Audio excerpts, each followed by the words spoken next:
Bonjour tout le monde, j'espère que vous allez bien, que vous m'entendez, que vous me voyez, que tout se passe correctement.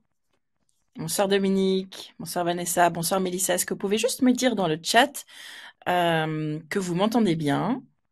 Là, je sais qu'il y a Émilie qui est dans mon équipe également, s'occupe pas là. Super. Parfait.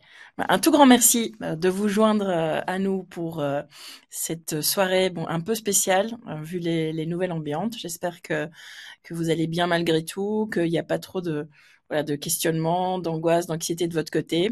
Voilà, je, je vais essayer de rendre la soirée un peu plus légère, même si le sujet de l'investissement n'est pas forcément a priori ce qu'on pourrait appeler comme sujet léger. Néanmoins, voilà, on est là pour apprendre ensemble et passer un bon moment. Alors pour celles et ceux qui ne me connaissent pas, donc je suis Gaëlle Hack, je suis la fondatrice de Capitana. Capitana, c'est votre meilleure amie financière. C'est une plateforme d'investissement durable qui permet aux investisseuses, qui est vraiment notre focus, mais également aux investisseurs, à prendre en main leurs finances et à investir en accord avec leurs valeurs au travers d'entreprises qui mesurent leur impact environnemental ou social. Alors, on n'est pas là pour parler de Capitana, on n'est pas là pour parler de moi, on est surtout aujourd'hui là pour parler de vous et de vos investissements. Donc vous, en tant que résidente belge, quelles sont les possibilités pour investir et plus précisément, quelles sont les implications et notamment les implications fiscales d'un type d'investissement ou d'un autre type d'investissement. Voilà, j'espère que ça correspond à vos attentes. Je vais juste vérifier. Alors, je vous le dis tout de suite, je préfère mettre un disclaimer au début. On utilise une nouvelle plateforme, la Webinar Geek. J'espère que tout va bien se passer. Si jamais il y a quoi que ce soit, Émilie est dans le chat. Donc, si à un moment donné, vous voyez pas les slides ou que je m'embrouille et que je vous parle de quelque chose qui n'est pas à l'écran, vous n'hésitez pas. Voilà, j'espère que vous serez indulgente. Comme je vous le disais, l'objectif d'aujourd'hui, ce n'est pas de vous apprendre ou en tout cas de parler de quelles sont les étapes à mettre en place avant de commencer à investir, comment construire son premier portefeuille. Ces sujets spécifiques, on les a déjà abordés dans des webinars précédents, qui sont d'ailleurs tous disponibles sur notre chaîne YouTube. Donc, Émilie pourra mettre le lien en fin de webinar. Aujourd'hui, c'est vraiment l'objectif est de parler de les investissements et en particulier les investissements mobiliers. Leur traitement, en fait, quels sont les avantages comparatifs d'une enveloppe d'investissement plutôt qu'une autre, de quoi on parle d'ailleurs, et quel est le traitement, finalement, les implications en tant que résidente belge sur notamment votre fiscalité, les rendements qu'il y a à faire, les frais qui y sont éventuellement afférents également. Donc, on parle essentiellement d'actifs, alors d'actifs boursiers ou de non cotés, donc d'investissement dans des entreprises ou de prêts à des entreprises ou à des États, donc notamment les obligations d'État. Voilà. S'il y a la moindre question, s'il y a le moindre terme que j'utilise qui n'est pas clair, il n'y a absolument aucune mauvaise question. N'hésitez pas à les mettre dans le chat et Émilie se charge de les prendre et de m'en faire part. Et à la fin, on aura tout le temps pour répondre à vos questions ou échanger sur ce que je vous expliquerai aujourd'hui. Voilà, j'ai oublié évidemment investissement start-up scale-up, donc investissement dans des jeunes entreprises ou des entreprises en croissance. Donc c'est pas de l'investissement coté, mais c'est aussi de l'investissement dans des entreprises. Avant de rentrer dans le vif du sujet, brisons la glace. Prenons quelques secondes pour répondre à un sondage. Donc celles qui ont déjà participé au webinaire savent que j'aime bien tester un peu la température et puis créer une certaine dynamique. Donc normalement, vous devriez voir apparaître d'ici quelques secondes voilà, exactement, un sondage juste en dessous de la présentation qui vous permet de me dire finalement votre objectif pour ce webinaire pour que je puisse aussi concentrer finalement mes explications sur les bons aspects. Donc, comprendre comment commencer à investir, très bien. Donc ça, j'en parlerai de manière, je ne vais pas dire brève, mais en tout cas en surface. Et après, je vous donnerai les liens pour voir les webinaires détaillés si vous voulez plus d'informations. Comprendre les implications fiscales, donc ça, on l'abordera. En savoir plus sur Capitana, avec grand plaisir. On en parlera également à la fin. Et puis, si vous avez des questions, je serai ravie d'y répondre, évidemment. Voilà, j'attends encore que les dernières réponses arrivent. Comprendre comment commencer à investir. Très bien. Bah alors, je m'assurerai d'avoir le bon niveau d'abstraction pour les débutants. Je vous parlais de manière d'investir spécifiquement donc en tant que résident belge. Pourquoi est-ce que je dis spécifiquement en tant que résident belge? Parce que l'investissement est quand même assez spécifique finalement au pays de résidence. Pourquoi pays de résidence? Parce que c'est le pays, enfin votre résidence fiscale finalement, c'est-à-dire là où vous allez payer l'impôt sur le revenu et où l'impôt sur le capital va également plus que probablement être calculé. Malgré le fait qu'on soit en Europe, il y a encore des grandes disparités dans la manière dont l'épargne et le capital sont traités fiscalement parlant entre la France, la Belgique, l'Allemagne, le Luxembourg.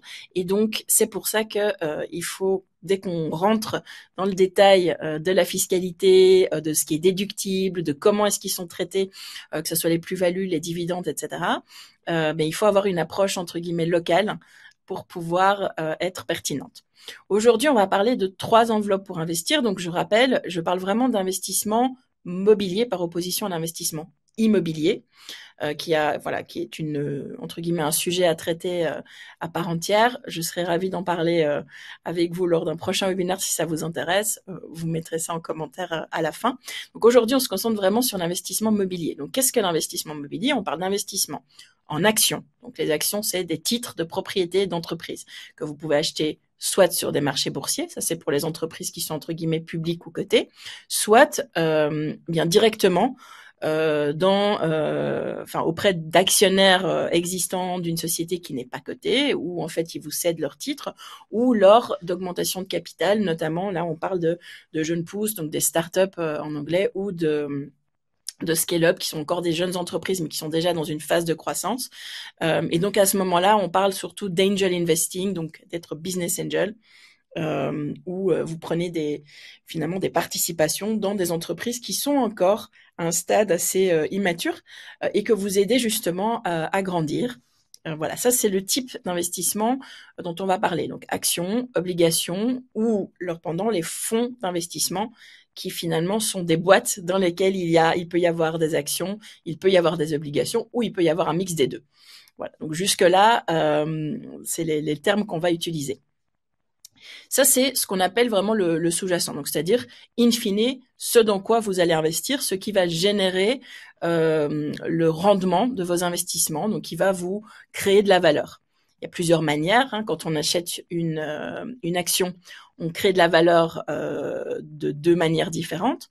D'abord, parce qu'on achète l'action à un certain prix, on espère que l'entreprise va prospérer et que donc sa valeur va augmenter. Et donc, la petite part de cette entreprise qu'on a achetée va prendre de la valeur également. Et le jour où on la revendra, on la revendra une valeur plus élevée que celle à laquelle on l'a achetée. La différence entre la valeur à laquelle on l'a achetée et la valeur à laquelle on va la revendre s'appelle une plus-value. Ça, c'est une des manières de générer un rendement sur des investissements en actions.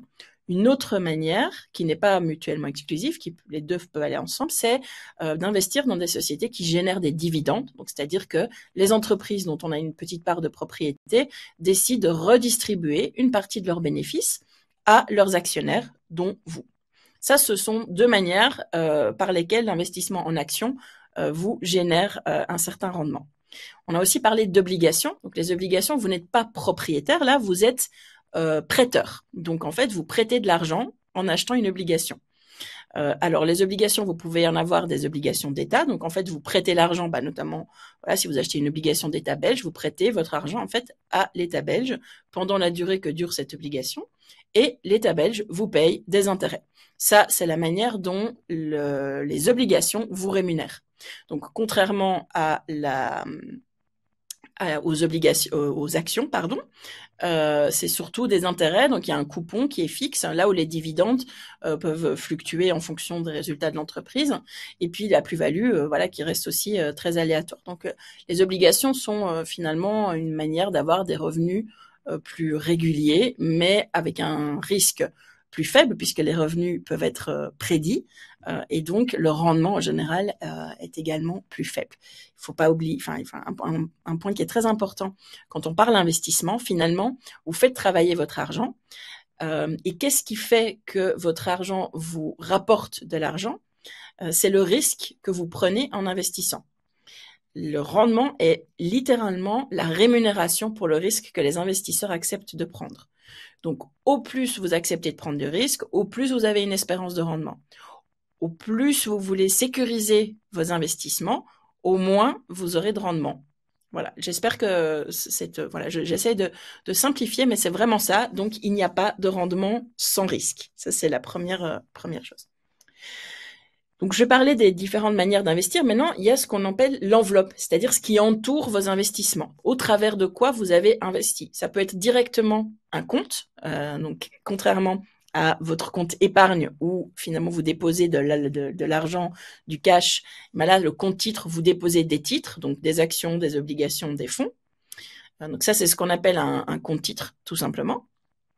Mais vous pouvez également investir dans des actions, des obligations, des fonds au travers de deux autres enveloppes d'investissement qui ont une fiscalité et un comportement un petit peu différent.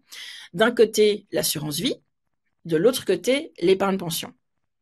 Ça, c'est vraiment les trois véhicules qu'on va voir aujourd'hui et qu'on va comparer en termes de cas d'usage, d'espérance de rendement, de risque, de frais, et puis surtout, parce que c'est ça qui les différencie aussi, du traitement fiscal qui sont liés à vos investissements. Alors, je fais une pause juste 2 secondes pour m'assurer que j'ai encore tout le monde avec moi, que j'ai perdu personne dans cette première explication. Est-ce que jusqu'à présent tout est clair? Tout va bien, c'est très clair. Super. Ben, merci Barbara, merci Dominique. Je suis rassurée parce que comme je n'ai pas de retour, je préfère être sûre que tout est clair. Donc, ces trois enveloppes fiscales, concrètement, qu'est-ce que c'est? Donc, le compte titre, c'est presque le plus simple. C'est vraiment un compte qui vous permet de conserver, de gérer les actions, les obligations, les fonds dans lesquels vous investissez. Là, je vous ai mis la définition du régulateur belge, très simple, et 2-3 points importants concernant ces comptes titres, c'est que ce compte sur lequel vous déposez vos titres et se trouve donc dans une banque par définition, mais même en cas de faillite de la banque, vous restez propriétaire des titres.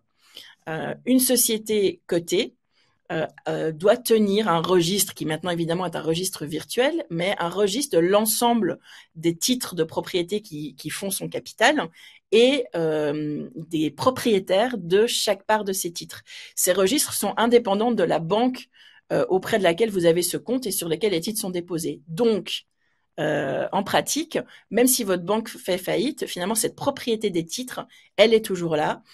Et donc, vous devriez récupérer ces titres en cas de faillite. Le curateur est obligé de vous les garder. La seule façon dans laquelle vous pourriez ne plus en être propriétaire, c'est s'il y a une vraie fraude. C'est-à-dire qu'en fait, la banque n'a pas réellement acheté ces titres. Et dans ce cas-là, c'est sa responsabilité pénale qui peut être engagée. Donc vraiment, je veux dire, ces titres vous appartiennent, n'appartiennent pas à la banque et donc ne peuvent pas faire partie d'une faillite bancaire. Voilà, j'insiste parce que voilà, malheureusement des faillites bancaires, on en a vécu. Et donc c'est important d'être conscient de ça. Aussi, il y a un fonds de protection pour ces comptes titres.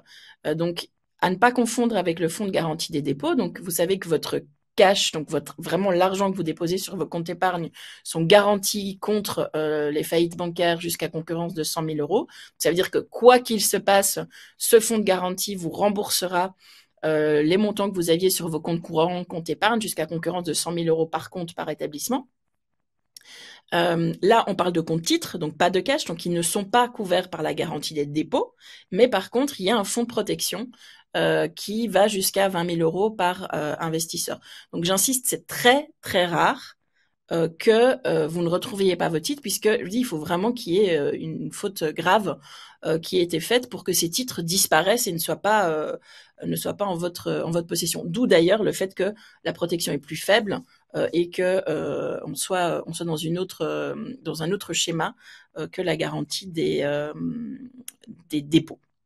Donc ça, c'est, on va dire, le schéma le plus simple. Compte titre ordinaire, vous en ouvrez un, soit directement auprès de votre banque, soit vous passez par une des plateformes d'investissement en ligne auprès desquelles vous voulez acheter des titres. Et à ce moment-là, derrière, en général, il y a une banque dépositaire, donc où on dépose les titres.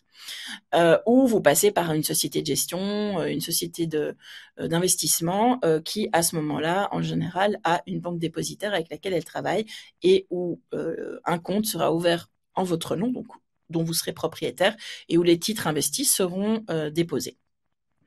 Une autre manière d'investir, d'avoir accès finalement au marché financier, c'est en investissant au travers d'une assurance vie. Donc une assurance vie, c'est un contrat. Donc de la même manière qu'un compte titre, finalement, c'est un contrat que vous avez avec une banque pour ouvrir un compte. Eh bien, l'assurance vie, c'est un contrat que vous avez à ce moment-là avec une compagnie d'assurance pour finalement également investir, mais avec certaines différences qui sont notamment liées au type de produit que vous pouvez mettre dans ce contrat, deux aussi aux assurances justement, puisqu'on parle d'un contrat d'assurance, qui sont liées à ce contrat. Donc ça n'est pas que de l'investissement, c'est aussi parfois certaines protections. Donc on parle notamment, quand on parle d'assurance vie, on parle du pendant qui est l'assurance, la clause de décès. Donc c'est-à-dire que dans un contrat d'assurance vie, quand vous investissez, vous pouvez utiliser ça comme vraiment un véhicule d'investissement classique, et vous ajoutez juste une clause d'essai qui dit si jamais il m'arrivait quelque chose, j'investissais par exemple pour mes enfants, pour les aider à démarrer dans la vie, je vais ajouter une clause d'essai qui dit que si je décède en déant les 10 prochaines années, puisque typiquement un contrat d'assurance vie a une certaine durée de vie minimum, si je décède pendant ce contrat, il y a une certaine somme qui sera versée à mes héritiers, et donc ça offre une protection entre guillemets supplémentaire en fonction de ce que vous cherchez à faire et de vos objectifs. Ça peut être une raison qui vous pousse à chercher l'assurance vie. Donc, il y a deux grands types d'assurance vie. Bon, il y en a une troisième, mais qui n'est presque pas utilisée. Donc, on va vraiment se concentrer sur la branche 21 et la branche 23. La branche 21, ce qui la définit, c'est vraiment son rendement garanti. Donc, typiquement, vous avez votre capital et un rendement qui est, entre guillemets, déterminé dans le contrat à l'avance, plus une participation aux bénéfices, qui sont garantis. Alors, ils sont garantis avant frais et avant impôt. Donc c'est pas parce que c'est garanti que c'est forcément intéressant. On va voir ça tout de suite dans la suite. La branche 23 par contre est un produit un type d'assurance qui investit donc dans des obligations, des fonds, des actions, qui donc par définition ont une certaine volatilité comme les marchés financiers, donc n'ont pas de rendement garanti. Donc ont une espérance entre guillemets de rendement qui est plus importante, mais donc un risque plus important également que la branche 21. Ça, c'est les deux grands, supports d'investissement que vous pouvez trouver au sein de l'assurance vie. Le troisième type, entre guillemets, d'enveloppe pour investir, donc plutôt investir long terme, c'est l'épargne pension. Donc c'est votre fameux pilier 3 quand on parle de l'épargne et de la retraite. Pilier 1, c'est votre pension légale. Pilier 2, c'est ce à quoi votre employeur, donc c'est tous les plans groupes et les plans employeurs. Et puis le pilier 3, c'est votre participation individuelle à l'épargne pension. Donc c'est une formule d'épargne à long terme qui permet de constituer une pension complémentaire et qui permet de bénéficier d'un avantage fiscal sous certaines conditions. Et là aussi, deux manières finalement de souscrire à une épargne pension, soit directement via votre banque au travers d'un compte, soit via un assureur, donc sous forme d'assurance vie, mais une assurance vie qui soit spécifiquement dédiée à de l'épargne pension et donc qui a certaines contraintes bien spécifiques. Donc ça, c'est un peu tous les véhicules d'investissement au travers duquel vous pourriez vouloir investir et du coup faire travailler votre argent pour différents objectifs. Alors, il y a plusieurs différences. Alors là, je suis désolée, c'est écrit assez petit. Attendez, je vais voir si... Voilà, j'espère que ça va. De toute façon, je vais passer à travers. Pourquoi ces différents supports Quels sont leurs avantages et les inconvénients les uns par rapport aux autres? Comment sont-ils traités fiscalement? C'est ça que je voulais rapidement parcourir avec vous. Il y a plusieurs choses qui différencient en fait ces dernières manières d'investir et qui sont des questions finalement que vous devez vous poser quand vous constituez votre plan financier, que vous vous préparez pour votre premier investissement. Ce qui est très important, c'est de savoir pourquoi est-ce que j'investis. Dans le sens, quelle est la finalité de l'argent que mon épargne va générer au travers de mes investissements. Est-ce que c'est, par exemple, pour faire un grand voyage dans 5 ans? Est-ce que c'est pour, si comme moi, voilà, vous avez des enfants qui sont encore au début de leur secondaire, dire bah voilà, dans 8-9 ans, j'ai leurs études supérieures, donc je vais constituer un fonds, soit pour leurs études supérieures, soit pour les aider à démarrer dans la vie. Donc j'ai un horizon d'investissement qui est de plus ou moins 10 ans. Ça peut aussi être l'achat d'une résidence principale ou carrément en fait maintenir mon niveau de vie à la retraite, donc une échéance a priori plus longue. Voilà. Pourquoi est-ce que c'est important? Parce que ça va déterminer finalement le type de risque que vous êtes capable de prendre. Au plus votre horizon est lointain, au plus vous pouvez vous permettre de prendre du risque.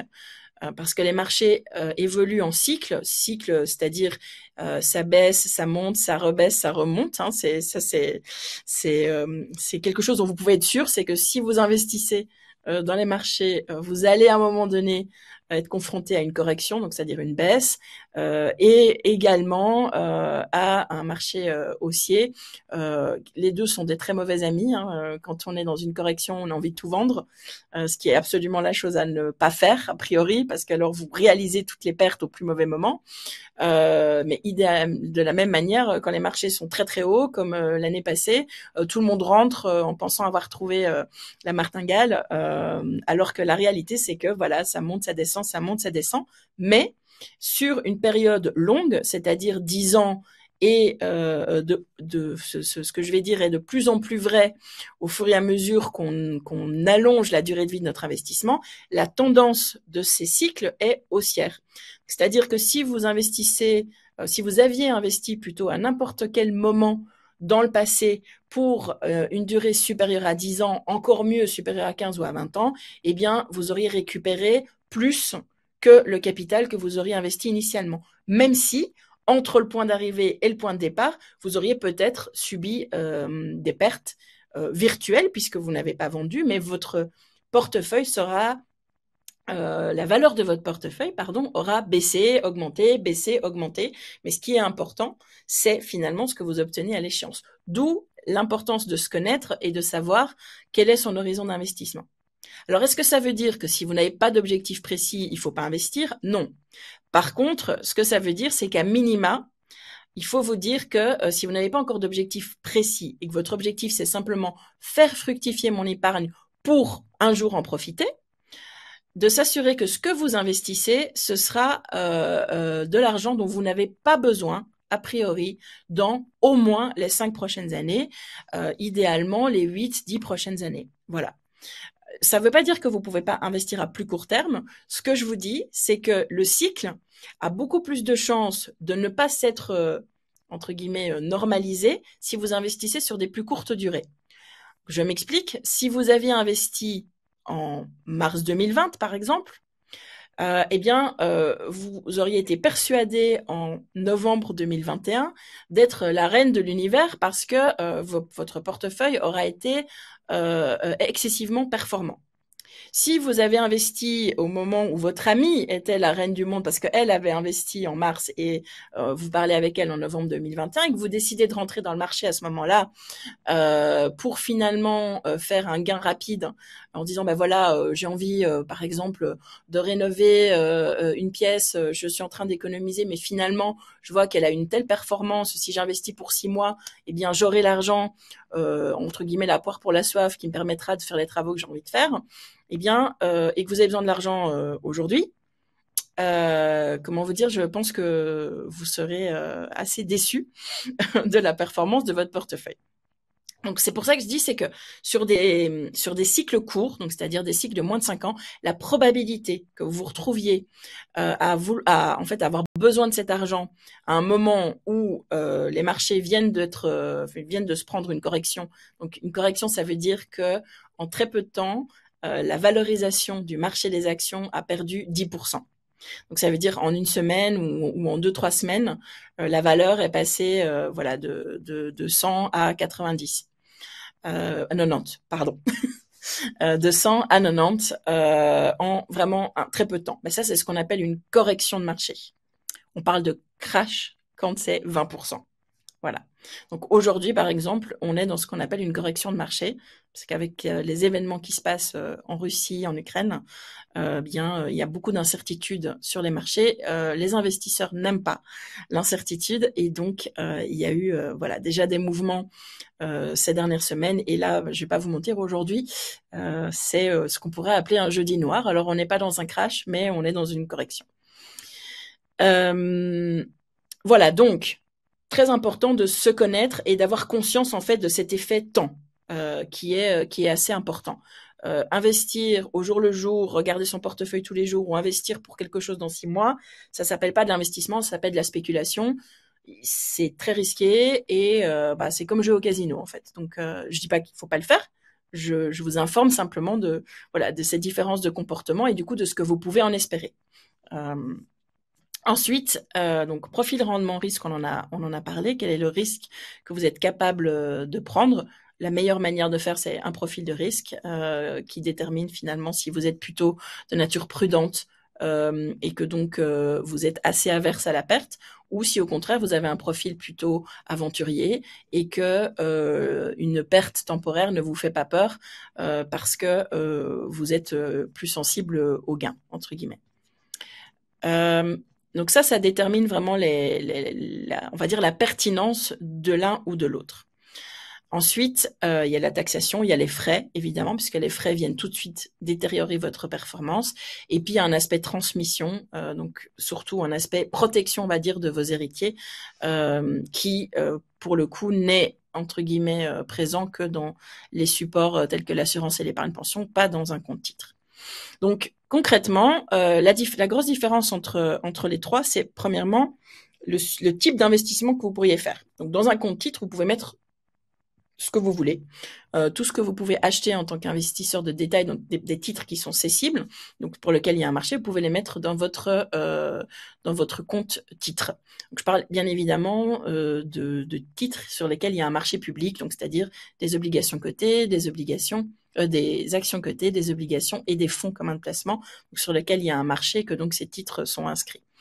Dans une assurance vie, le fonds la branche 23 vous permet d'investir dans des fonds d'actions et d'obligations. Le produit en branche 21, par contre, bien, comme c'est un produit capital garanti, avec un rendement garanti, là, vous ne pourrez pas, c'est plus comme de l'épargne que vraiment de l'investissement. Dans l'épargne pension, là, vous pouvez également investir dans des fonds actions, des fonds obligations. Il y a juste un point qui est important pour les profils les plus dynamiques d'entre vous, c'est qu'il y a un maximum qui est un maximum légal lié à cette enveloppe d'épargne pension, c'est-à-dire que vous ne pouvez pas investir plus de 75% dans une classe d'actifs. Donc concrètement, vous ne pouvez pas avoir plus de 75% d'actions dans votre plan d'épargne pension. Vous ne pouvez pas non plus avoir plus de 75% d'obligations dans votre plan d'épargne pension. Qu'est-ce que ça veut dire? On dit que la part d'actions dans votre portefeuille est une sorte de raccourci pour le risque. Donc en gros, votre profil de risque, si vous voulez le simplifier, vous pouvez traduire ça en si j'ai un profil prudent, j'ai peu d'actions dans mon portefeuille et j'ai beaucoup d'obligations. Donc sur une base de 100%, je vais peut-être avoir 30% d'actions et 70% d'obligations. Si je suis de l'autre côté du spectre d'un point de vue profil de risque, alors je vais dans l'autre sens et je vais avoir 70% d'actions et 30% d'obligations. Quand vous avez un profil très dynamique, un exemple, vous êtes encore relativement jeune, vous voulez investir avec l'objectif de vous préparer un pécule pour la pension ou pour avoir une certaine autonomie financière le plus vite possible, donc c'est-à-dire plutôt que de devoir travailler jusqu'à 65 ans, de pouvoir décider à 50 ans ou même à 45 ans d'arrêter de travailler ou en tout cas de lâcher les revenus du travail si vous avez décidé de le faire, d'être indépendante financièrement, eh bien vous pouvez vous permettre de manière théorique de prendre beaucoup de risques et donc d'être dans un profil dynamique et donc potentiellement d'être à 100% en action ou à 90% en action. Eh bien ça, le plan d'épargne pension ne vous permettra pas de le faire même si vous le commencez tôt. Donc c'est pour ça que c'est important de savoir que quand on commence tôt, à investir pour un objectif de pension, constituer une épargne pension pour ce faire n'est pas forcément le choix le plus judicieux. C'est vraiment à voir en fonction de son profil de risque. Voilà. Donc ça, c'était sur les supports d'investissement. Une autre chose qui est importante à avoir en tête, c'est la liquidité, c'est-à-dire la capacité d'aller rechercher l'argent que vous avez investi, de réaliser vos gains au moment où vous le souhaitez. Donc même si vous vous fixez un objectif long terme, la vie est pleine de surprises, bonnes ou mauvaises, et même si vous aviez décidé d'investir avec un horizon à 15 ans, admettons, peut-être qu'au bout de 8 ans, et ben voilà, votre situation familiale aura changé ou vous avez d'autres envies tout simplement et votre portefeuille a plus ou moins bien performé, à la limite c'est peut-être même indépendant, mais vous voulez en fait faire quelque chose avec cet argent plutôt que prévu. Dans un compte titre, il n'y a aucun problème. A priori, cet argent est liquide, c'est-à-dire qu'il est disponible à votre disposition quand vous le souhaitez. Il y a peut-être quelques jours, évidemment, le temps que vous émettiez les ordres de vente, soit à votre courtier, soit à votre banquier, etc., que l'argent arrive sur votre compte, etc. Ça va sans doute prendre une petite semaine, mais globalement, en une semaine, vous avez la valeur actuelle de votre portefeuille en cash ou des retraits partiels si vous voulez garder une partie investie, etc. Ce n'est pas le cas, ou en tout cas pas dans les mêmes conditions, dans un compte en assurance vie, et encore moins dans un compte d'épargne pension. Donc la durée minimum de détention pour une assurance vie est de 8 ans a priori, et d'épargne pension, il est, là c'est l'âge de 60 ans, ou minimum 10 ans si vous avez commencé le contrat avant 55 ans. Donc concrètement, quand vous êtes dans une épargne pension, vous vous engagez en fait à ce que l'argent que vous y investissez soit bloqué jusqu'à vos 60 ans ou jusqu'à 10 ans après la date à laquelle vous avez constitué votre plan d'épargne pension, si vous l'avez constitué après 55 ans. Alors, ça ne veut pas dire que vous ne pourrez absolument pas récupérer votre argent, ça veut dire que le fait de vouloir le récupérer anticipativement a des conséquences en termes de frais, donc de pénalités, et aussi en termes fiscaux, où vous serez imposé à un taux qui est assez dissuasif. Et c'est justement l'objectif en particulier de l'épargne pension, c'est comme c'est un plan incitant les épargnants à épargner sur le long terme, eh bien, il y a des mécanismes qui sont dissuasifs pour éviter qu'on aille trop vite, trop facilement rechercher cet argent alors qu'il est censé servir à pallier au fait que le régime de pension légale en Belgique ne permet pas à la plupart des gens de maintenir leur niveau de vie à la retraite. Donc ça c'est la durée de détention. Donc au plus vous avez besoin de flexibilité, au plus vous avez besoin de liquidité, au moins vous vous enfermez dans des produits qui ont des finalités qui sont assez précises, donc notamment l'épargne pension. L'assurance vie est un peu plus flexible parce que 8 ans c'est déjà une durée un peu plus courte. Et puis les pénalités sont aussi voilà, il y a des pénalités, il y a aussi des des frais, mais c'est moins contraignant que l'épargne pension et ça vous offre voilà certains à côté qui peuvent être intéressants donc en termes de protection de protection d'essai. Voilà. En termes de profil, rendement et risque. Le compte titre est vraiment quelque chose de libre, c'est-à-dire que, comme je dis, on y met ce qu'on veut, on le gère aussi comme on veut. Vous pouvez avoir des comptes titres qui soient des purs comptes sur lesquels vous mettez vous-même les titres que vous achetez et que vous vendez. Donc vous gérez tout vous-même. Vous avez juste ce compte et un courtier, soit donc la banque dans laquelle vous avez le compte, soit quelqu'un d'autre, qui finalement passe les ordres d'achat et de vente de titres que vous lui aurez ordonné de faire pour vous. Donc, zéro conseil, c'est vraiment vous qui êtes à la manœuvre de A à Z. L'autre, entre guillemets, manière d'utiliser un compte titre, c'est d'avoir un compte titre avec un mandat de gestion de gestion pilotée, où finalement c'est une société d'investissement, un conseiller financier qui va gérer et faire ses ordres d'achat et de vente pour vous sur base d'un cahier de charges, d'un contrat que vous aurez décidé ensemble. Donc vraiment, le compte titre est assez flexible dans sa manière de fonctionner. L'assurance vie, oui, et donc, pardon, en termes de profil rendement-risque, ça va dépendre finalement de votre propre profil de risque, et ça peut être du très conservateur au très dynamique. En termes d'assurance vie, le rendement, enfin la branche 21, par définition, étant un produit à capital et rendement garanti, ce sont des pardon, j'ai perdu le film. Oui, ce sont des produits qui sont très conservateurs. Donc c'est un quasi équivalent à un compte épargne. D'ailleurs, le rendement n'est pas plus élevé qu'un compte épargne en général. Donc voilà. Donc ça, pour le coup, il n'y a pas vraiment de capacité d'ajouter de plus de risques ou d'avoir un rendement plus intéressant.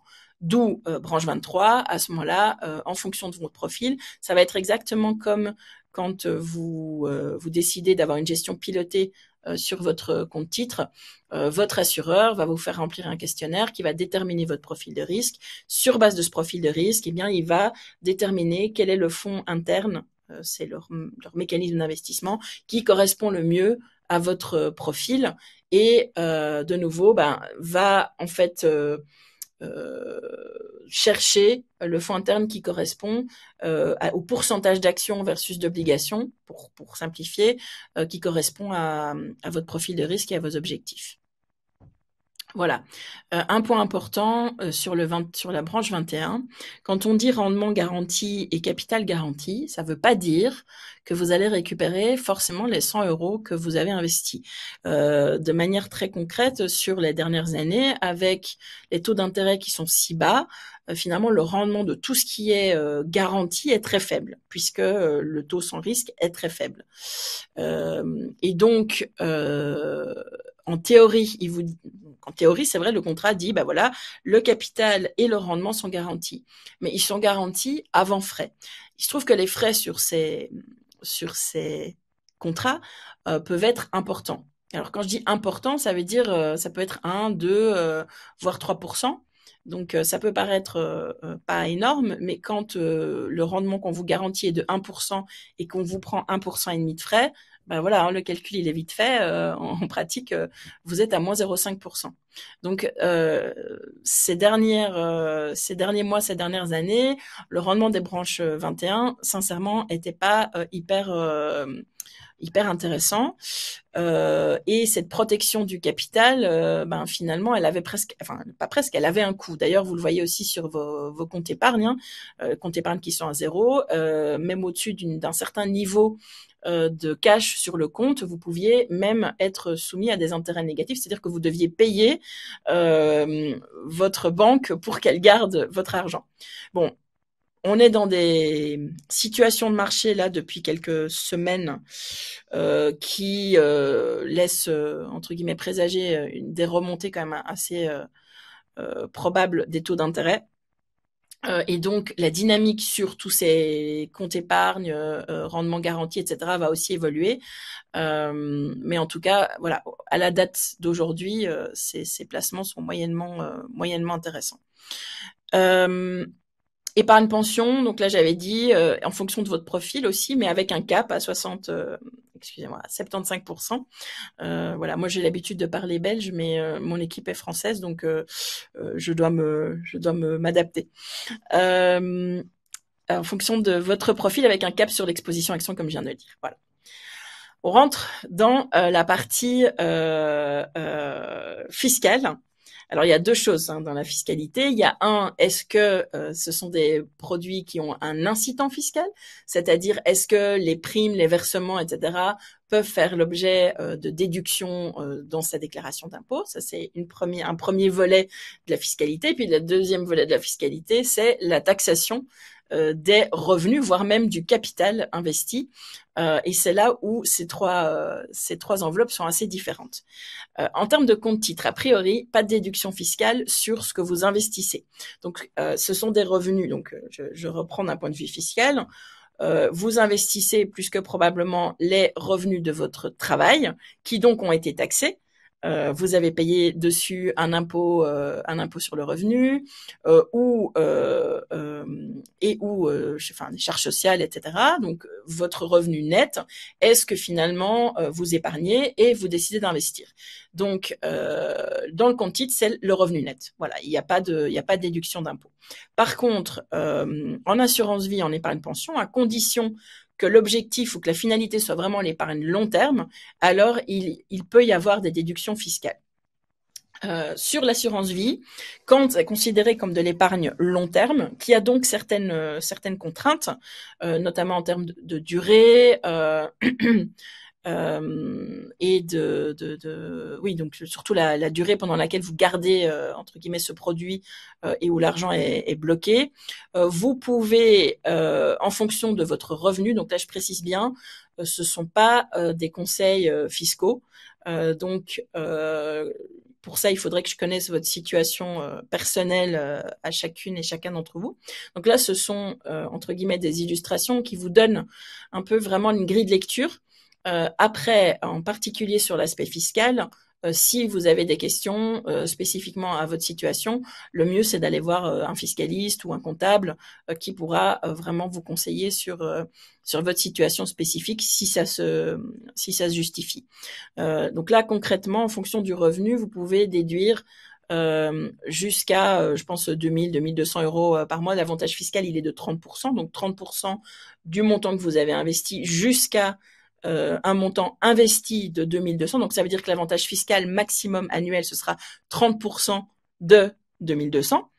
Mais attention, pour l'épargne long terme, c'est dans la même entre guillemets poche que tout ce qui est remboursement d'emprunts hypothécaires, enfin amortissement d'emprunts hypothécaires, et donc très souvent cette poche fiscale entre guillemets, elle est déjà remplie parce que vous pouvez déduire de ce côté-là. Donc a priori, l'assurance vie en tant que telle, si elle n'est pas dans une épargne pension, les déductions fiscales, elles vont rentrer dans la même poche. Par contre, l'épargne, vraiment l'épargne pension sous forme d'assurance ou sous forme de compte, elle, vous pouvez la déduire, vous pouvez déduire les primes ou les versements. Prime si c'est de l'assurance, versement si c'est un compte épargne pension. Et là, il y a deux mécanismes. Soit vous investissez 990 euros par an, jusqu'à 990 euros par an. À ce moment-là, votre avantage fiscal, il est de 30%. Donc encore une fois, ça veut dire que votre gain fiscal, il est de 30% du montant que vous investissez, le montant investi étant maximum 990 euros. Ou alors, vous allez pour la deuxième option qui est une déduction fiscale jusqu'à 1270 euros investis. Et à ce moment-là, votre avantage est de 25% sur la somme investie. Voilà. Donc ça, c'est entre guillemets ce que vous pouvez déduire chaque année de votre déclaration fiscale. Donc c'est de l'impôt en moins que vous payez. Donc ça veut aussi dire que c'est comme en quelque sorte, si vous avez investi vos revenus bruts plutôt que vos revenus nets, si je me fais comprendre. Puisque d'un côté, vous avez payé l'impôt sur le revenu sur l'argent, là, les 990 ou les 1270 que vous allez investir, mais vous le récupérez en l'investissant dans ces produits-là, puisqu'on vous donne un crédit d'impôt de 30%. Ça a une importance parce que comme indirectement vous avez récupéré l'impôt qui vous avait pris sur le revenu, ben, il va être taxé autrement. C'est toujours la quadrature du cercle. Donc voilà, ça c'est les déductions fiscales, donc le côté positif, l'incitant qui est sur ces différents produits. Si on parle taxation maintenant, le compte titre est celui où a priori la taxation va être la plus directe, puisque comme je le dis, il n'y a pas de, c'est le truc le plus flexible entre guillemets. Donc vous vous engagez pas à garder cet argent sur le long terme. Je parle d'un point de vue relation avec le gouvernement, l'État, ceux qui gèrent les caisses de pension, etc. Donc la logique du fisc pour décider comment on donne un incitant fiscal ou pas à l'un ou à l'autre. Donc là, vous avez la fameuse taxe sur les opérations boursières. Donc pour chaque achat, chaque vente, il y a une taxe sur les opérations boursières qui dépend du type d'instrument. Tout ce qui est obligation, c'est 0,12%. Tout ce qui est action, c'est 0,35%. Et alors, tout ce qui est ce qu'on appelle des fonds de capitalisation, c'est-à-dire, donc, parenthèse de 2 secondes, ces fameux fonds d'investissement dont je vous ai parlé au début, qui est en fait une boîte dans laquelle on met plusieurs actions ou plusieurs obligations ou un mix d'actions et d'obligations, avec finalement pourquoi est-ce qu'on a créé ces boîtes? C'est pour vous donner, en tant qu'investisseur de détail, investisseur de tous les jours, on va dire, la possibilité, avec des sommes pas trop importantes, d'avoir une grande diversification. C'est-à-dire, quand vous investissez 10 € dans un fonds d'investissement. Dans ce fonds d'investissement, il y a 5000, entre 5 et 6 000 actions parfois qui peuvent constituer ce fonds. Si vous deviez acheter ou être exposé au même nombre de sociétés, sachant que vous ne pouvez pas acheter des morceaux d'actions vous-même en direct, et donc vous devriez acheter au moins une action de ces 5 ou 6 000 sociétés, disons, même si c'est 1 € l'action, vous devriez déjà investir 5 à 6 000 €. Et spoiler, il y a des actions qui coûtent beaucoup plus qu'1 € l'action. Donc, pour rendre, entre guillemets, la diversification dans un portefeuille d'un investisseur accessible, eh bien, l'industrie a créé ces fonds d'investissement, ces organismes de placement collectif qui vous permettent finalement d'investir au travers de ces fonds dans plein de sociétés et du coup de limiter le risque et la concentration sur une ou deux sociétés, même avec finalement une somme assez modeste de départ. Donc, ces fonds, il existe plusieurs, mais pour ce qui nous intéresse, quand je parlais de capitalisation, il y a 2 types de fonds.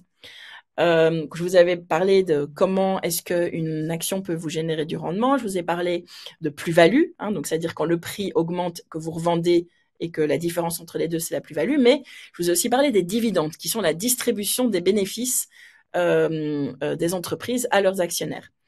Les fonds capitalisants ne distribuent pas les dividendes que les entreprises qui sont dans le fonds auront versés. Ils les réinvestissent directement. Donc, qu'est-ce que ça veut dire? Vous avez donc dans ces 5 ou 6 000 entreprises dans le fonds, certaines qui distribuent des dividendes, d'autres non. Celles qui les distribuent, eh bien, ils distribuent les dividendes. Le fonds, qui est l'intermédiaire entre vous, petit investisseur, et l'entreprise, va percevoir ces dividendes et va les réinvestir directement pour vous, donc vous n'allez pas les percevoir. Comme vous ne les percevez pas, vous ne payez pas la taxe qui est liée au versement des dividendes, qui est de 30%. C'est ce qu'on appelle un fonds capitalisant. Ça veut dire qu'il capitalise les dividendes, les intérêts, etc. De l'autre côté, vous avez des fonds distribuants qui, eux, font le contraire. Donc, ils collectent exactement de la même manière les dividendes, mais au lieu de les réinvestir pour vous, ils vont vous les, entre guillemets, vous les payer. Voilà. Et donc, à ce moment-là, vous êtes taxé sur la part de dividendes que vous aurez perçue est taxée à hauteur de 30%. Donc, capitalisant à la fois d'un point de vue fiscal, mais aussi dans l'optique d'un investissement long terme. Si vous n'avez pas besoin de revenus entre-temps, le mieux c'est de les réinvestir parce que comme ça, eux-mêmes génèrent du rendement, etc., etc. Donc, pour ce traitement différencié, tous les fonds capitalisants ne sont pas taxés comme des fonds actions classiques à 0,35, mais à 1,32. Voilà, donc ça c'est la différence entre la TOB sur les différents types de titres. Comme je vous l'ai dit, précompte, donc les dividendes sont taxés à 30%. Et alors toute la partie obligataire, là aussi, que ce soit les obligations en direct ou les fonds qui investissent dans des obligations ou les fonds mixtes, c'est-à-dire qui ont à la fois des actions et des obligations, pour peu qu'elles aient au moins 10% d'obligations dans le fonds, eh bien vous payerez 30% de précompte mobilier sur cette partie obligataire. Donc sur voilà le bénéfice que vous avez fait sur cette partie obligataire, et là aussi c'est 30%. Alors je vous rassure tout de suite, enfin ou pas, mais d'un point de vue logistique, sauf si vous investissez avec une banque, enfin que votre compte titre, que votre broker, etc. ne fait pas le traitement fiscal belge parce qu'il est à l'étranger et qu'il ne s'en occupe pas. Normalement, votre banque, votre courtier s'occupe de prélever directement ces taxes pour vous. Donc elles sont libératoires entre guillemets. Vous les payez quand même, mais vous ne devez pas vous-même vous préoccuper de les déclarer, de du coup devoir rentrer votre déclaration fiscale et d'avoir du coup à les payer par après. Tout ça est libératoire directement lors de l'achat, lors de la vente et lors de la perception de vos bénéfices. Voilà, les plus-values sur les actions sont exonérées à condition que vous investissiez en bonne mère de famille. Ça veut dire que vous ne fassiez pas des achats-ventes dans la journée ou dans la semaine avec vraiment l'objectif spéculatif. À ce moment-là, si vous avez des gains significatifs, le fisc pourrait considérer que ce n'est pas en bon père de famille à ce moment-là quand même les taxer. Mais a priori, on n'est pas dans ce schéma-là, et donc les plus-values sur les actions sont exonérés de taxes. Ça, c'était pour les comptes titres. Donc voilà, la fiscalité est un peu plus... enfin voilà, il y a plus de choses à prendre en compte. Sur les assurances vie, la taxe est de 2% pour chaque versement. Donc à chaque fois que vous versez, il y a une taxe qui est perçue par l'assureur, mais qui est directement reversée au fisc de 2%. Sur la branche 21, il y a en plus le précompte mobilier si vous faites un retrait anticipé. Donc là, c'est comme les produits obligataires, en fait. Donc si vous ne respectez pas les 8 ans du contrat, à ce moment-là, vous allez être taxé à 30% sur votre branche 21. La branche 23 a finalement toujours la taxe sur les primes d'assurance. Et a priori est exempté de précompte mobilier de nouveau si vous restez dans le contrat, donc c'est-à-dire dans les 8 ans. Sur l'épargne pension, alors là, donc je vous ai dit, votre impôt, vous payez votre impôt sur le revenu, vous avez vos revenus nets, vous les réinvestissez, vous récupérez des déductions fiscales sur le montant que vous investissez, et vous avez une taxe qu'ils appelaient la taxe anticipative. Ça veut dire que peu importe que vous mettiez fin au contrat ou pas, enfin, je veux dire, vous allez jusqu'à 60 ans de toute manière, sinon vous allez être, entre guillemets, vous allez avoir des pénalités de rupture de contrat. Mais disons qu'à l'âge de 60 ans, vous pouvez décider de continuer ce contrat. Même si vous décidez de le continuer encore jusqu'à l'âge de 65, vous allez être taxé anticipativement. Donc, c'est-à-dire que le jour de à vos 60 ans, ils vont vous demander la taxe de 8% sur le capital et le rendement, donc sur la totale. Voilà. Donc, et alors oui, si retrait anticipé, 30% de taxe sur le montant des retraits. Hein, donc vous avez aucun intérêt à sortir de ce... Alors, sauf si vous avez vraiment besoin de liquidité. Alors là, évidemment, c'est un autre débat, mais on va dire fiscalement parlant, c'est très très très lourd. Et par contre, une fois que vous avez payé cette taxe anticipativement, si vous continuez à faire courir ce contrat et que vous continuez à investir, vos déductions fiscales sont toujours valables. Donc, c'est-à-dire que vous pouvez toujours investir et récupérer les 30% sur les montants que vous investissez ou les 25% en fonction du truc. Et par contre, vous n'aurez plus à payer des taxes supplémentaires.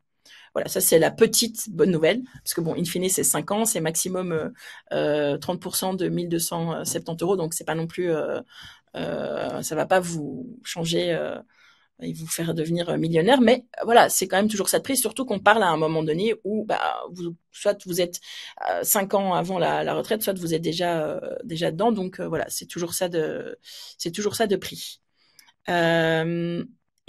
Voilà, ça c'était l'aspect fiscal. Et puis alors on termine. C'est vrai que j'ai commencé par le support d'investissement et on termine par les frais. Alors là, ça dépend. Donc, le compte titre, ça dépend vraiment du modèle que vous choisissez. Typiquement, il y a des frais parfois de tenue de compte, qui là, en fonction des modèles, de nouveau, sera plus cher sans doute si vous allez dans une banque classique que si vous avez un compte en ligne. Mais encore, il y a des banques en Belgique qui sont de plus en plus compétitives. Donc ça, il faut regarder. Mais il faut regarder les frais de gestion, les frais de tenue de compte. Il faut aussi regarder les frais de transaction qui sont liés à l'endroit où vous avez ouvert ce compte. Donc, si vous, par exemple, si vous décidez d'aller en banque, que vous ouvrez ce compte titre et que vous voulez faire vous-même vos transactions, vous allez plus que probablement les passer auprès de votre banque, qui n'a pas forcément des frais de transaction hyper compétitifs. Donc, il faut regarder à la fois les frais de tenue de compte, mais aussi les frais de transaction que vous allez devoir payer pour chaque transaction qui va se passer. Donc moi je sais que j'avais fait une rapide comparaison, et typiquement voilà, les banques classiques étaient entre 2 et 5 fois plus chères que des plateformes en ligne quand il s'agit vraiment de trading, hein, donc que vous allez vous-même faire vos achats, vos ventes, etc. Ce que je ne vous recommande pas forcément, mais ça dépend vraiment de chacun des profils. Donc il y a ces frais-là. Si vous êtes en gestion pilotée, il y a les frais de gestion. Faites attention aussi, si vous achetez les produits, donc des fonds d'investissement, en fonction de là où vous ouvrez votre compte titre, l'univers de ce qui vous sera accessible sera plus ou moins grand. Si vous allez dans une banque, ils ont beaucoup de produits maison. Donc là, il faut aussi regarder finalement les frais du produit en lui-même, qui est pas toujours intéressant. Donc vraiment, soyez attentifs à toutes les couches de frais, mais en tout cas, au moins dans le compte titre, chaque chose est entre guillemets séparée. Puisque le compte titre est réduit à sa plus simple expression entre guillemets. L'assurance vie, alors là par contre, voilà, il faut bien négocier, et la conclusion, vous allez voir, c'est que il faut vraiment avoir besoin de ce support de clause de décès et d'assurance autour pour que ça vaille la peine, parce que vous avez des frais d'entrée, parfois des frais de sortie. Bon, j'ai regardé dans les contrats des principales assurances, les frais de sortie sont en général réservés à une sortie anticipée. Donc c'est plus des pénalités de sortie que des vrais frais de sortie. Normalement, si vous allez jusqu'au bout du contrat, de ce que j'ai vu, mais de nouveau, hein, si vous décidez de choisir une assurance vie parce que ça vous convient, vraiment, je vous encourage à comparer les offres et à regarder chacun de ces frais. Mais donc des frais d'entrée quand même qui peuvent être de 1 à 2%. Ça veut dire que chaque montant que vous versez, vous avez déjà 2% qui sont partis, donc déjà 2% de taxes, mais bon, ça, n'importe quelle assurance vous le prélèvera, mais en plus des frais d'entrée de contrat. Parfois vous avez des montants minimums aussi, soit un montant minimum unique, soit des versements mensuels minimum. Donc moi j'ai vu, il y avait des contrats à minimum 30 € par mois, et il y avait des contrats où minimum 1 000 € ou minimum 5 000 €. Ça dépend vraiment des assurances et des types de contrats qu'ils proposent.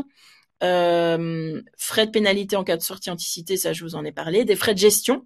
Donc vous avez les frais d'entrée, qui est juste, en fait, chaque fois que vous versez, vous avez des frais. Et en plus de ça, vous avez fait des frais de gestion, donc qui rémunèrent le travail de gestion, d'investissement fait par l'assureur.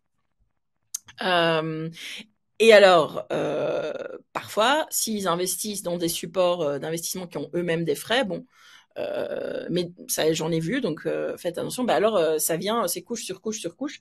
Donc moi, ce que j'en ai vu, mais de nouveau, il existe peut-être des assureurs un peu plus modernes qui ont été entre guillemets écrémer ces couches. Mais moi, de ce que je vois aujourd'hui sur le marché, l'assurance vie a vraiment un surcoût en termes de frais et c'est moins transparent malheureusement. Donc vraiment, je vous encourage à demander. Donc les mots, hein, c'est frais de sortie, frais d'entrée, frais de gestion, frais dans le fonds, et de dire en fait si j'investis 100 €.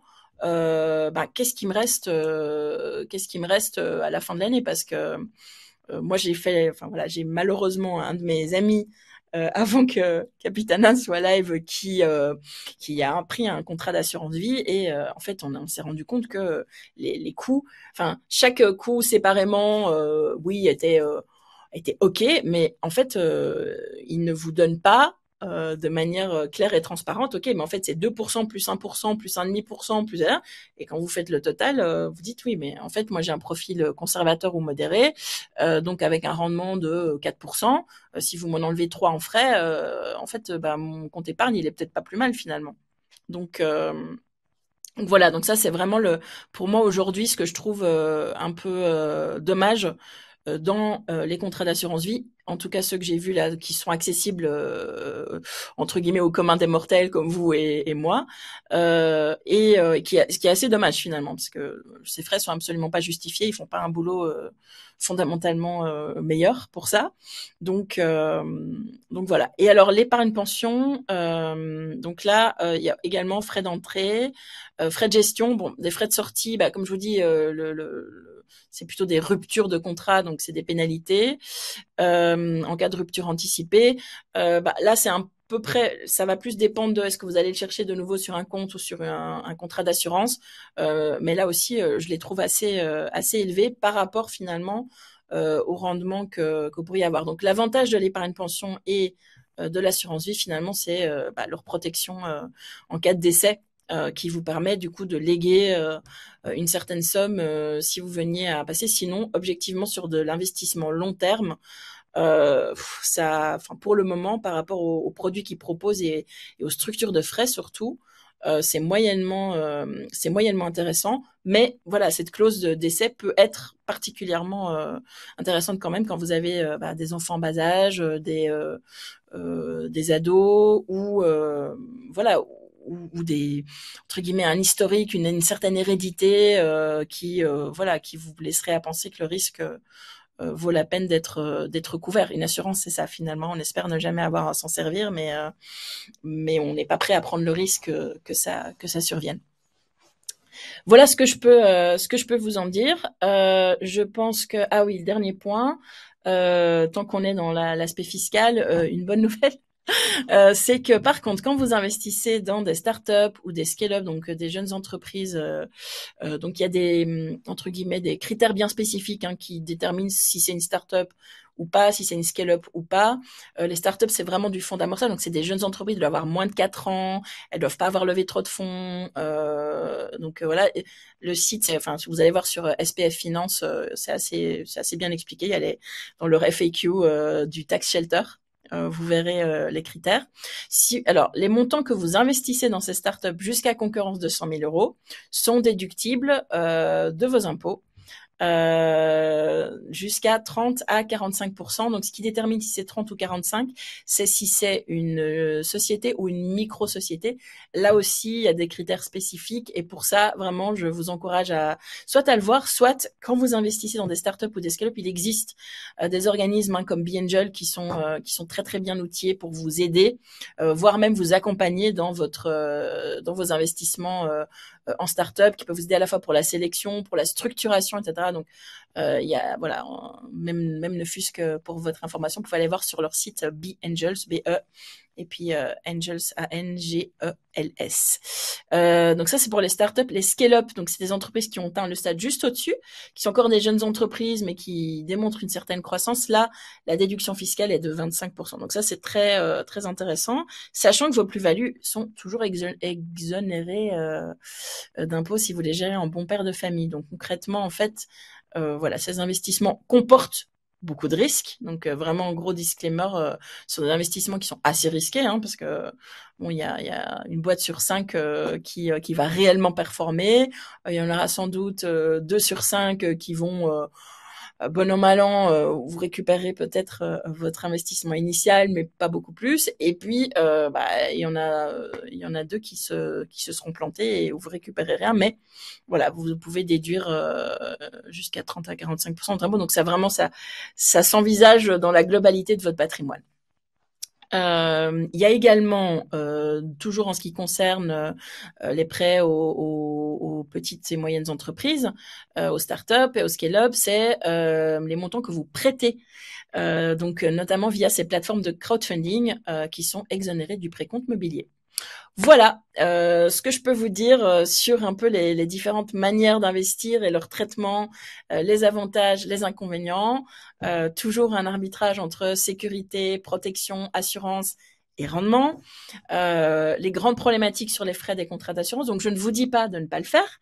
Je vous dis d'être très attentif parce que ces contrats sont en général plus chargés que déjà des frais bancaires qui en général sont pas non plus anodin. Ne pas oublier quand vous regardez les incitants fiscaux que ce qui est exonéré à l'entrée est taxé à la sortie, avec un taux réduit. Hein, donc, mais voilà, il y a quand même une grande. Enfin, il faut faire le calcul jusqu'au bout. Donc, il faut voir pas seulement ce qu'on récupère à l'entrée, mais aussi ce qu'on va payer à la sortie et est-ce que ça vaut vraiment la peine par rapport à d'autres stratégies d'investissement qui sont peut-être plus génératrices de rendement. Voilà ce que j'ai pu chercher pour vous aider, pour vous aiguiller, pour vous donner des pistes de réflexion. La parole est à vous. Vous m'aviez demandé ce qu'est Capitana par rapport à tout ce dont on vient de parler. Capitana, c'est la partie qui vous permet de déléguer ou de piloter votre gestion. Ça, c'est ce que nous on fait pour les personnes pour qui ça a une valeur. Donc on a une gestion de portefeuille qui est 100% digitalisée, qui est basée sur vos objectifs. Donc nous, on ne va pas partir de quel rendement vous voulez, etc. Mais on va partir de finalement quelle va être la finalité de cet argent, pendant combien de temps, et surtout quel est l'objectif à financer, quel est le capital que vous essayez d'atteindre, ou quelle est la rente finalement qui vous conviendrait pour atteindre votre objectif. Et puis finalement, quel est le plan optimal pour y arriver, quel est le portefeuille qui correspond le mieux à votre objectif, à votre profil de risque, à vos moyens, enfin voilà, personnalisation de votre cahier de charges. Et puis après, on s'occupe du reste en toute transparence, puisqu'évidemment, tout ce qu'on fait et comment on le fait est accessible via notre plateforme. Une particularité, c'est que nous, on n'investit pas dans tout. Parce que quand on sélectionne notre univers d'investissement, évidemment, on regarde la qualité financière des entreprises dans lesquelles on investit, des obligations dans lesquelles on investit, mais on regarde aussi et on mesure l'impact de chacune des entreprises qui est susceptible de se trouver dans nos portefeuilles, dans les portefeuilles de nos clients, sur 6 critères. 3 critères environnementaux, 3 critères sociaux qui vont déterminer la qualité des entreprises, leur impact sur l'environnement, le rejet de déchets, les tonnes de CO2, les mètres cubes d'eau qu'ils utilisent, donc l'eau usée qu'ils génèrent, la diversité de genre au sein de cette entreprise, le nombre d'emplois créés, est-ce qu'ils contribuent ou pas aux besoins primaires au travers des produits et services qu'ils proposent. Voilà, ça c'est le screening que nous on met. Et après, l'importance d'un critère ou de l'autre appartient à nos investisseuses parce que pour moi j'ai des critères sociaux qui sont en tout cas qui moi me parlent beaucoup plus et que je veux retrouver en priorité dans mon portefeuille finalement mon amie, ma sœur va peut-être être beaucoup plus concernée par des critères environnementaux et une troisième va vouloir un équilibre entre les deux et on estime que l'investissement durable englobe plein de problématiques et de priorités différentes et que nous on est là pour vous donner les moyens de le faire, mais de le faire en fonction de vos propres préférence d'impact. Tout ça en s'assurant que vous soyez formé, que vous puissiez comprendre ce qui se passe dans votre portefeuille, même si vous ne le faites pas vous-même, aussi profondément que vous voulez. Donc finalement, nous on est là pour fournir le contenu, expliquer. Libre à vous de déterminer jusqu'où vous voulez descendre dans la compréhension. Voilà, ça c'est sur Capitana. Et maintenant, je suis à votre disposition pour répondre à toutes vos questions ou pour vous accueillir lors d'un de nos échanges de 30 minutes que vous pouvez booker avec nous à la fin de ce webinaire. La parole est à vous. Ah oui, je pense que voilà, Émilie va me taper sur les doigts pour avoir, juste avant que vous partiez, comprendre. Attendez, hop. Normalement, vous devriez avoir un sondage en bac pour que vous puissiez nous dire si les informations que vous avez eues vous ont été utiles, si vous vous sentez mieux préparé, puisque une majorité d'entre vous avez dit que vous vouliez commencer à investir, ou en tout cas vous songiez à passer à l'action. Donc, expliquez-nous si ça vous a aidé, si vous êtes perdu. Ça nous permettra de pouvoir calibrer aussi les prochains. Je vous laisse encore quelques minutes pour répondre et je prendrai ensuite vos questions.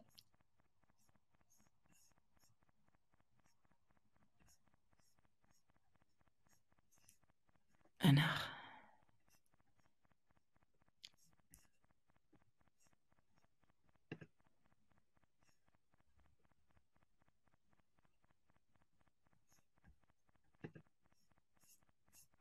Je regarde.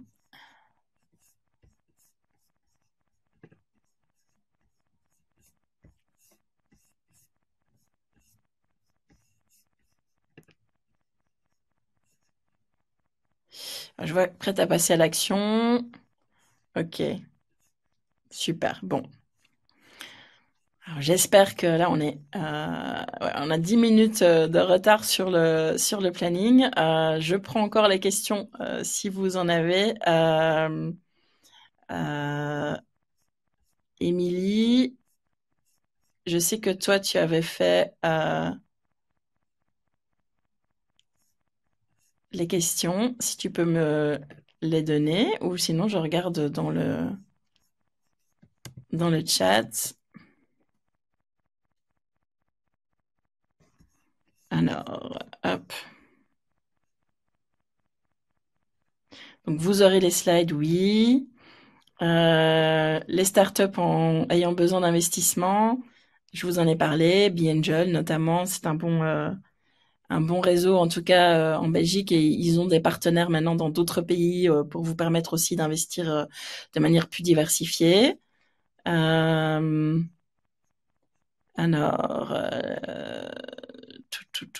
je regarde.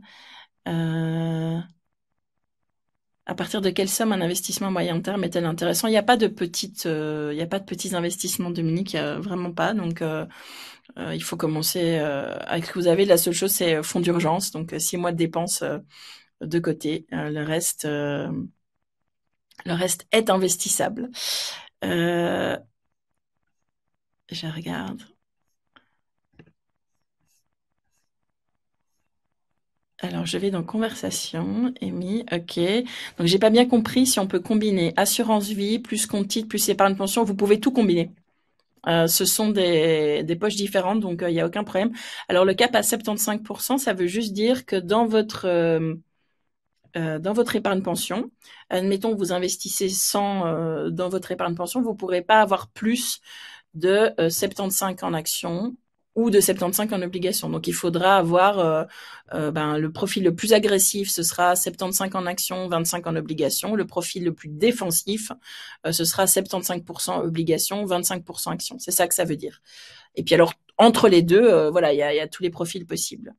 mais vous pouvez pas aller plus loin. Donc pour un profil très dynamique, par exemple nous, notre profil très dynamique, on va jusqu'à, on peut même aller jusqu'à 100% en action, mais en tout cas là, en général, on est autour de 90% d'action. Ben ça, par exemple, ce serait pas réplicable en épargne pension.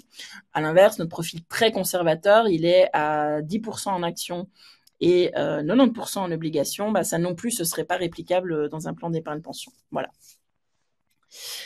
J'espère que ça a répondu à votre question. Je vois que, hop, ah ben, avec grand plaisir, Dominique. Voilà. On va dire tout doucement l'heure. Il est même passé l'heure. Si vous avez encore des questions, vous n'hésitez pas. Dans tous les cas, vous aurez dans le mail de suivi le tableau que je vous ai présenté aujourd'hui et ben, n'hésitez pas à répondre à ce mail si vous avez des questions. Vous aurez aussi un lien qui vous permettra, alors vous avez normalement, ah oui, Émilie, je comprends ce que là, hop, un bouton, hop, que je vous mets ici en dessous, voilà. Que vous retrouverez également dans le mail qu'on va vous envoyer, qui vous permet, en fait, vous pouvez cliquer là en dessous, de booker un échange de 30 minutes où on fait vraiment le point sur votre bilan. Est-ce que vous êtes prêt à investir? Combien? Quel est votre objectif? Et de structurer cette première discussion avec vous, qui vous permettront d'avoir des pistes personnalisées. Donc, c'est un accompagnement qui est en général un package dans notre application et puis bah voilà qu'on fait gratuitement pour les personnes qui participent à nos webinars pendant notre phase de lancement. Donc si ça vous intéresse, n'hésitez pas, vous cliquez ici, vous allez retrouver un rapide formulaire qui me permettra moi de mieux comprendre votre situation et lien pour booker ce call de 30 minutes au créneau qui vous convient le mieux dans notre agenda. Ce sera soit moi, soit Alexandra qui est responsable de la gestion de Capitana et on sera ravis de pouvoir échanger avec vous. Voilà, je pense que c'est le moment de se laisser. J'espère que ça vous a plu, que vous avez trouvé ce que vous cherchiez et puis qu'on se retrouvera très vite, soit lors d'un call, soit de la prochaine webinar. Merci beaucoup et puis ben passez une bonne soirée. Au revoir.